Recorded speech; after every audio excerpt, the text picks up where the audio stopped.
برادران اسلام، بعض گناہ صرف آزاد سے ہوتے ہیں، ہم زبان سے کسی کو گالی دیتے ہیں، زبان سے کسی کے ساتھ جھگڑا کرتے ہیں، بعض گناہ آنکھ سے ہوتے ہیں، ہم اپنی آنکھوں سے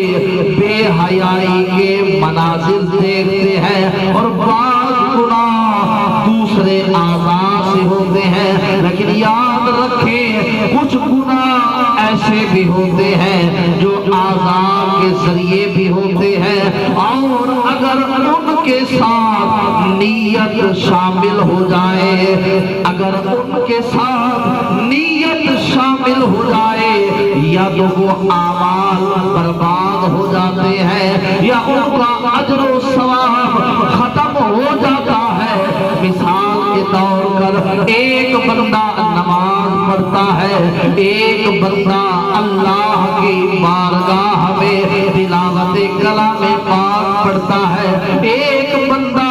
اللہ کی بارگاہ میں صدقہ خیرات کرتا ہے، اگر نیت اس کے اندر ریاکاری کی آ جائے، نیت اس کے اندر اگر دکھلاوے کی آ جائے، بندے کی نماز کا اجر برباد ہو جاتا ہے، روزے کا اجر ضائع ہو جاتا ہے، صدقہ خیرات کا اجر ضائع ہو جاتا ہے۔ اور ایک بزرگ قوت القلوب، یہ ایک کتاب ہے، اس کے اندر ایک بزرگ یہ واقعہ نقل فرماتے ہیں کہ ایک بندہ خدا تھا، ایک بندہ خدا تھا جو صبح تہجد کے وقت اٹھا، اس نے تہجد پڑھی، پھر اللہ کا نام لے کر سورۃ طٰہٰ پڑھی، جب سورۃ طٰہٰ پڑھی، پڑھ کے فارغ ہوا، اس نے کلام الہی کو ایک جگہ رکھا، نیند آئی، اونگ آئی، جب اسے اونگ آئی، اس نے دیکھا آسمان سے ایک بندہ آیا ہے، ساتھ رجسٹر لایا ہے، اور رجسٹر اس نے مجھے دیا، میں نے جب رجسٹر کو کھولا، میں نے ساری سورۃ طٰہٰ اس کے اندر لکھی ہوئی پائی، اور ہر حرف کے نیچے میں نے 10 نیکیاں یہ بھی لکھی ہوئی پائی۔ لیکن جب میں آگے بڑھتا گیا، آگے چلتا گیا، میں نے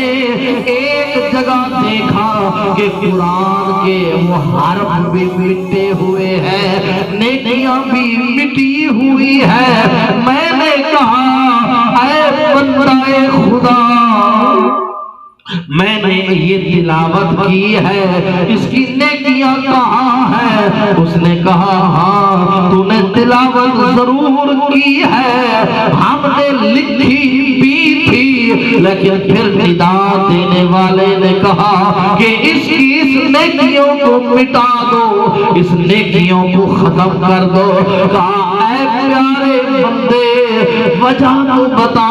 یہ میری نیکیاں ضائع کیوں ہوئی؟ اس نے کہا جب تو صبح تہجد کے وقت سورۃ طٰہٰ پڑھ رہا تھا، اللہ کے حکم سے فرشتے نیکیاں لکھ رہے تھے، لیکن پڑھتے پڑھتے جب تو اس حرف پہ آیا، اس لفظ پہ آیا، تیرے سامنے ایک بندہ گزرا، جب تو نے اسے دیکھا، تو نے اسے دیکھ کر قرآن کو اونچا پڑھنا شروع کر دیا تاکہ وہ تجھے دیکھے، تیرے دل میں دکھلاوا آیا، ریاکاری آئی، اس ریاکاری کی وجہ سے، اس دکھلاوے کی وجہ سے پروردگار نے تیرے اس حرف کی نیکیوں کو ختم کر دیا ہے۔ تو ہمیں اس روایت سے پتا چلا کہ اے بندہ خدا، اپنے اعمال کو خالص اللہ کے لیے کرو، اس کے اندر دکھاوا نہ ہو، ریاکاری نہ ہو۔ جب ریاکاری آئے گی، دکھاوا آئے گا، فرمایا اجر ختم ہو جائے گا۔ اللہ سے دعا ہے اے پروردگار، ہمیں عمل کرنے کی توفیق عطا